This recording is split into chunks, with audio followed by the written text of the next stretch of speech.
مرحبا بك. معك الحرفية السيدة درقاوي أمينة، حرفية بدار صناعة تقليدية وصاحبة ورشة. يسلمك. وأستاذة مكونة بدار صناعة تقليدية للخياطة.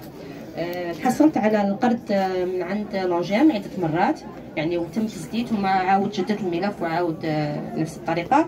الحمد لله عندي ورشة نخدم فيها الخياطة هنايا. عندنا جميع أنواع الألبسة التقليدية من الصغار للكبار.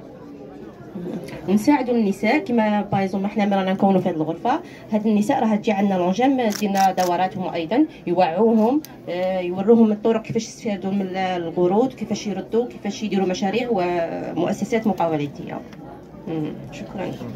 مرحبا بكم. السلام عليكم.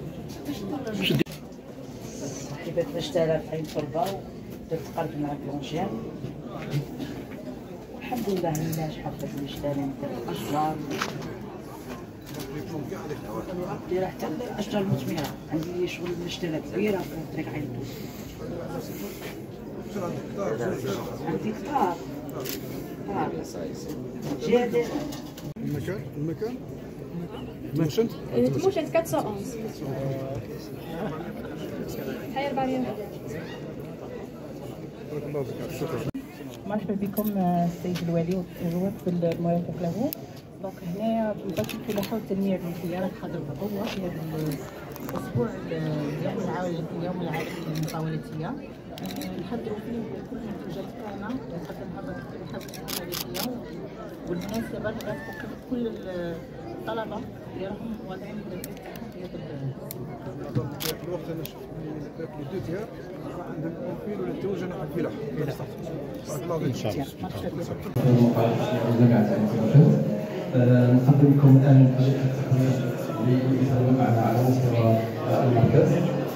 لدينا اول مدرب هو مدرب محمود الحجاوي في المجلس التعليميه الثانيه. لدينا عن النصدة المدرب ميلودي. ايضا لدينا مجموعه من الاساتذه. تفضل استاذه. معنا الاستاذه العربي مليكه مدربه في الماده التعليميه الاولى، الاستاذه سويركي مدربه في الماده التعليميه الرابعه، وعندنا لو كوتش عماري مدرب في الماده التعليميه الرابعه. دونك نشوفوا على مستوى النصدة عندنا شراكه ما بين الجامعه والنصدة في اطار الاتفاقيه المبرمه ما بين الوزارتين. عندنا في الخلف هنا عندنا مكتب لممثلي الوكاله الوطنيه للدعم والتنميه المقاولاتيه نصدة.